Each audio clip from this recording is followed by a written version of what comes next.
Hello everyone, welcome back to the channel. Friends, ये कल की वीडियो है। कल मैंने ये काम पकड़ लिया था। मैं आपको दिखाती हूँ। हमारे जो ये वाला एरिया है, इधर वाला, इधर ये वो भी बना हुआ है, वॉशरूम भी, और इधर ये लगा हुआ रखा हुआ है इन्वर्टर। और इन्वर्टर हमारा ख़राब हो गया था, तो जिस दिन वो इन्वर्टर लगाने आए थे उस दिन का ये ढक्कन खुला हुआ पड़ा है। तो वैसा का वैसा ही पड़ा है और बहुत ही गंदा हो रखा, मतलब इतना गंदा कि दिखाने के लायक भी नहीं है। और देखिए, मुझ पर इल्ज़ाम लगा था कि वीडियो फोकस करके बनाई गई है ऊपर बाथरूम की। मैं देखिए यहाँ कितना फोकस करके वीडियो बना रही हूँ, अपने ही यहाँ की, अपने, मतलब कोई मुझे ही बोलेगा कि कितना गंदा कर रखा है, लेकिन सफाई करने से पहले गंदा दिखाना होता है। मुझे यहाँ की आज सफाई करनी है तो मैं यहाँ का दिखा रही हूँ कि मैं कितना ज़्यादा ख़राब हो रखा है, इसकी मुझे हालत सुधारनी है। तो हालत क्यों बिगड़ी? एक तो इन्वर्टर ख़राब हो रखा था, ये सामान इधर उधर हो गया, तो ये अखबार जो थे ये रखे हुए इधर ही थे इन्वर्टर के पास, ये सब इधर रख दिए। और फिर बारिश नहीं रुकी और फिर मेरी तबीयत भी ऐसी रहती है। मैं जो घर का रूटीन का डेली का काम है वो करती हूँ और फिर मुझ में हिम्मत नहीं रहती। तो आज मैंने सोचा ये मैं पकड़ के बैठूँगी, तो मैंने ये काम पकड़ लिया। और मैंने देखी, सबसे पहले ये जो जूते चप्पल हैं, जो रैक हैं जूतों के, ये सारा मैं वो कर लूँगी, कट्टे में भर लूँगी। और जो मुझे पहली नज़र में ही लग रहे हैं कि ये पहनने के लायक नहीं रहे, उन्हें मैं फेंक रही हूँ। जिन पे मुझे डाउट है कि इन्हें पहन भी सकते हैं, नहीं भी पहन सकते, वो मैंने सब कट्टे में भर दिए। और एक ये थैला भर के रख दूँगी। तो कुछ इनमें से मैंने फेंक दिए और कुछ मैंने भर के रख दिए। एक बार और अभी छटनी होनी है इनकी।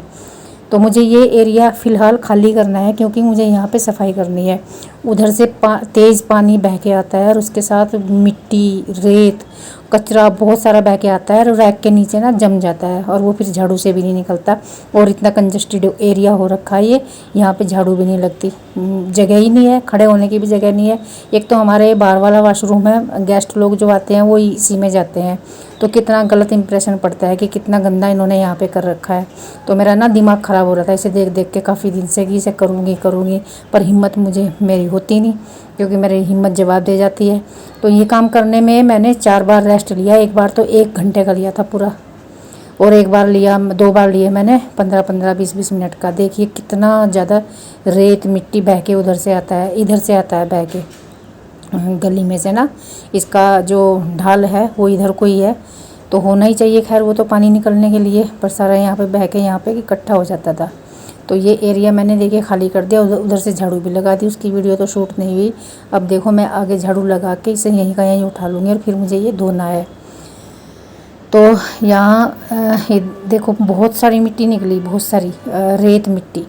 और ये फ़र्श जो है हमारे यहाँ आंगन में जो फ़र्श हो रखा है वो ऐसा सोच के करवाया था कि टाइल्स लगवाएंगे निकट भविष्य में।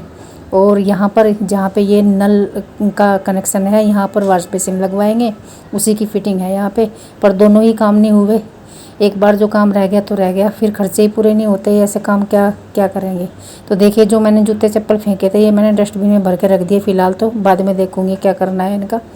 और मैंने वहाँ से भी ये जहाँ इन्वर्टर रखा है वो वाला एरिया भी साफ़ कर दिया। ढक्कन तो सनी जी लगाएंगे, मेरे से नहीं लगेगा वो ढक्कन, और साफ़ करेंगे पहले उसे। तो यहाँ पर वो एरिया साफ़ करके मुझे अभी इतना अच्छा लग रहा है, धो दूँगी फिर तो बहुत ही अच्छा लगेगा। बस वहाँ पे मैंने खाली गमले रखे हैं, सब हटा दिया। तो ये देखो, जब कोई बाहर का बंदा आता है और वॉशरूम यहीं पे जाता है, वो बाहर वाले में ही, तो बहुत बुरा लगता है जब इतना गंदा हुआ देखता होगा कि क्या हालत कर रखी इन्होंने यहाँ। तो मैंने वहाँ से वो रैक हटा ही दिए, परमानेंटली हटा दिए, भले ही मुझे वो अपने बेडरूम में रखने पड़ेंगे। फ़िलहाल तो मजबूरी है क्योंकि बारिश का महीना है और बारिश में बहुत ख़राब हो रहे थे जूते। बहुत महंगे महंगे जूते लेती हैं हमारी लड़कियाँ, और कई जोड़ी तो ऐसे ख़राब हो गए कि बहुत महंगे थे सच में। तो इसलिए भी हटाने पड़े, और यहाँ से मुझे एक गंदगी भी हटानी थी, इसलिए भी मुझे वो हटाने पड़े। तो मैंने पाइप ले लिया है और मैं उधर से साफ़ करके ला रही हूँ। इसलिए साफ़ कर रही हूँ उधर से, ताकि जब बारिश होगी तो वो बह के इधर ना आए। अगर मैंने इधर ही साफ़ कर लिया, उधर से ना किया, तो फिर वहीं से बह के आएगा। तो मैं वहीं से साफ़ करके लाई हूँ जहाँ से कचरा आता है। तो मैंने यहाँ पे पूरा साफ़ कर लिया। और ये जो फ़र्श है हमारा, इसे कितना भी साफ़ कर लें, कितना भी रगड़ रगड़ के साफ़ कर लें, ये ना ऐसा लगता है कि साफ़ ही नहीं किया। टाइल्स होती इसकी जगह या पत्थर होता लगा हुआ तो इतना साफ़ सफाई में ना इतना चमक जाता, बहुत ही अच्छा लगता। और वो ऐसा होता तो यहाँ गंदा होता भी ना। ये सोच के कि यहाँ तो रफ़ है, सब कुछ रफ़ कार्य हो रखा है, तो और भी गंदा मचा देते हैं। तो भाई क्या ही कहूँ मैं किसी को, मेरे बस का जितना काम है मैं उतना काम कर लेती हूँ। और ये रैक जो मैंने इधर उठा के रख दिया था इन्हें भी साफ़ करूँ, क्योंकि मैं इन्हें अब अपने बेडरूम में रखूँगी। देखो भाई देखो, जब घर में जगह नहीं है, जहाँ भी आपको जगह मिलेगी आप वहीं पे रखेंगे। अब इतने नियम कानून पे यदि मैं चलने लगूँ, जूते यहाँ नहीं रखने, रैक वहाँ नहीं रखना, तो मेरा काम नहीं चलेगा बिल्कुल भी। क्योंकि मेरे यहाँ 2 ही रूम है, एक तो ड्राइंग रूम है, वहाँ तो रख नहीं सकते। 2 ही रूम है मेरा। हमारे जो बच्चों का रूम है वो भी पूरा भरा पड़ा है, और हमारे वाला रूम भी जो बेडरूम है वो भी भर चुका।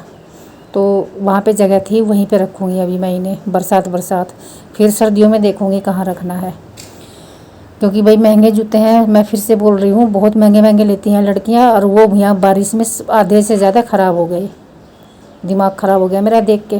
तब मुझे ये सूझा, एक तो मुझे ये गंदगी हटानी थी यहाँ से, और फिर जूतों का नाश हो रहा था बहुत ही ज़्यादा। तो मैंने कोने कोने से पूरी मिट्टी निकाल दी झाड़ू से। और ये देखिए काई जो लगी हुई है, इससे ना ऐसा लगता है कि कुछ भी सफाई नहीं हुई। इस वजह से चाहे कितना भी साफ़ कर लें। तो बाहर से भी मैंने सारे में कर दिया। देखिए मेरे कपड़े पूरे गिल्ले हो गए। मेरा दूसरा राउंड है ब्रेस्ट लेने का, 2 बार, एक बार मैं बीच में ले चुकी, अब फिर लूँगी। तो क्योंकि बहुत तेज़ ऐसा होता है कि बहुत तेज़ मेरा बीपी बढ़ गया। बीपी नहीं होता बढ़ा हुआ, धड़कन बहुत तेज़ होती है, पर वो ऐसा होता है तावन से आ जाते हैं। फिर मैं 1 सेकंड भी काम नहीं कर सकती, वहीं छोड़ना पड़ता है। झाड़ू पाइप जो भी हाथ में है वहीं का वहीं छोड़ना पड़ता है, नहीं तो ऐसा लगता है कि गिर जाऊँगी। तो अभी इतना सारा काम पड़ा हुआ है, अभी इतना ही हुआ है। बाहर की सफाई हुई है, और ये जो मैंने सामान इधर रखा है इसकी सेटिंग करनी है। बस सोच के ही दिमाग ख़राब हो रहा है कि कहाँ करूँगी, क्या करूँगी। ये देखिए मैं अपने बेडरूम में आ गई हूँ, इनकी जगह खाली कर रही हूँ। रैक रखूँगी यहाँ पर, ये दोनों। क्या करूँ, मेरी मजबूरी है, यहीं पर रखने पड़ेंगे मुझे। वैसे हमारे यहाँ पीछे जहाँ पे वो है ना, इस कमरे के बैक साइड में जो खिड़की सामने चमक रही है, उधर वो है, जगह है काफ़ी। वहाँ पे हम स्टोर रूम बना सकते हैं, लेकिन वहाँ पे समरसेबिल लगा हुआ है, उसे शिफ्ट करना पड़ेगा बाहर। ये भी पैसों वाला काम है, खर्चे वाला काम नहीं कर सकते ना कुछ भी। तो देखिए ये कट्टे वाले जूते चप्पल सब मैंने यहाँ पे उड़ेल दिए, और फिर से मैं छटनी करने लगी हूँ। कुछ इनमें से फिर से फेंकने वाले निकलेंगे, और कुछ मैं रखूँगी कट्टे में भर के जो सर्दियों में पहने जाएंगे। तो इस तरह से 3 हिस्से में डिवाइड करूँगी, एक फेंकने वाले, एक सर्दियों के जूते चप्पल, और एक जो वर्तमान में सब लोग पहन रहे वो। तो वर्तमान में जो पहन रहे उन्हें तो मैं रखूँगी रैक में, बाकी सर्दियों वाले रखूँगी कट्टे में, जो ऊपर 2 छत्ती पे रखवा दूँगी। और जो फेंकने वाले हैं उन्हें मैं बाहर रख दूँगी जिन्ने के नीचे। तो यहाँ देखिए कान्हा अब उन जूतों चप्पलों को यहाँ पे ला के रख रहा है। मैं पोछे से साफ़ कर रही हूँ, उन्हें साफ़ करके रखूँगी, क्योंकि मैंने ये रैक भी साफ़ कर दी है। क्योंकि भाई देखो अपने बेडरूम में रखी है मैंने, कोई चीज़ तो साफ़ करके ही रखूँगी। और ये जो रैक है इनका मुझे अब बनाना है कवर मैं घर में ही बनाऊंगी, रेडीमेड नहीं लेके आऊँगी। यदि बना और यदि नहीं बना तो लेके आऊँगी। कोशिश करूँगी कि मैं घर में सिल के बना लूँ इनका कवर, तो कवर लग जाएगा, ठीक रहेगा, कोई बात नहीं। तो भाई ऐसे ही करना पड़ता है, कम जगह में एडजस्टमेंट करना पड़ता है। और हम तो किराए के मकान में रहे अब तक, मैं तो एक रूम में भी रही हूँ, और किचन भी वहीं पे, और सारा सामान वहीं पे। ये देखिए ये सजा दिए मैंने। हालांकि इनमें भी बहुत सारे ऐसे हैं जो नहीं पहनती, सिर्फ शादी में पहने हैं सैंडल। इन्हें भी मैं ऊपर रख सकती थी, पर मैंने कोई बात नहीं, रखे नहीं, मैंने यहीं रख दिए। 2-4 जोड़ी ही हैं ऐसे। तो देखिए ये मेरी हालत बार बार हो रही थी, और अब लास्ट में मैंने सोचा लाओ मैं अपना बीपी चेक ही कर लेती हूँ। तो इतना हाल ख़राब हो रहा था, इतना ख़राब हो रहा था, मैंने सोचा बीपी बहुत बढ़ा हुआ है। और ये होता है मेरे साथ, बीपी मेरा बिल्कुल नॉर्मल था, बिल्कुल भी बढ़ा हुआ नहीं था, पर लक्षण सारे ऐसे थे, बहुत बढ़ चुका। धड़कन जा रही थी मेरी 107। 1:45 बज गया है। बीच बीच में मैंने 3 बार रेस्ट किया, एक बार तो 1 घंटा पूरा, एक बार 2 बार 10-10 मिनट। और अब मैं नहाने के इंतज़ार में थी, तो कान्हा घुसा हुआ था, कान्हा नहा रहा था, फिर मैं नहा के आई हूँ। तो मैंने दोनों कमरे सेट करती है। उनके वाले कमरे में तो मैं भाई देखो जाती नहीं, जब ये दोनों घर में हैं लड़कियाँ अपने कमरे को देखेंगी। वैसे तो सनी जी जा रहे हैं ये रद्दी का सामान रद्दी वाले के पास लेकर, कान्हा बैठेगा पीछे इसे पकड़ के। शाम के 6 बज चुके हैं। जो मैंने मॉर्निंग में काम शुरू किया था वो तो कंप्लीट कर दिया था, बाकी घर की साफ़ सफाई भी करती थी, जिसकी वीडियो मैंने नहीं बनाई, नहीं तो अब मेरा जो ये मेमोरी है ये फुल होके स्टॉप हो जाती है। इससे अच्छा तो ये है कि थोड़ा थोड़ा सा मैं सारा ही दिखा दूँ। तो डेली रूटीन वाला काम मैंने शूट नहीं किया था। और उसके बाद फिर मेरी कंडीशन थोड़ी सी ख़राब हो गई थी, तो पुलाव बनाया था फिर प्रिंसी ने। और जो बर्तन पड़े रह गए थे वो मैंने अब साफ़ किए हैं। और ऊपर वाला जो रूम है वहाँ कल किराएदार आ जाएंगे, तो वहाँ पर जो हमारा इस जाली वाला दरवाज़ा है इसकी डायरेक्शन चेंज करनी है, इधर से उधर चेंज करवाना है। तो उसमें वेल्डर भी चाहिए होता है और वो भी कारपेंटर भी। वेल्डर आज अपना काम करके चला गया, कारपेंटर कल करेगा। और कल ही वो लोग आएंगे। और जो रद्दी का सामान था वो सैनी जी ऊपर से लेकर आए। उस रूम में बहुत सारा सामान था, मैंने यहाँ से भी छटनी किया, वो ले गए, अभी उठा के आपने देखा। और क्या बोलते हैं, जूतों चप्पलों की इतनी सारी, मतलब कम से कम 10-20 जोड़ी होगी जो मैंने निकाली, जो कट्टों में भर भर के मैंने रख रखी, थैलों में भर भर के। तो वो जब वो आएंगे भैया जो कूड़ा उठाने आते हैं, उनको दे दूँगी, वो फेंक देंगे कहीं भी ले जाके। तो जी बस ये था आज का व्लॉग। मिलती हूँ आपको नेक्स्ट व्लॉग में। इस व्लॉग में आपको क्या अच्छा लगा ज़रूर बताना, और वीडियो को लाइक कर देना, चैनल को सब्सक्राइब कर देना।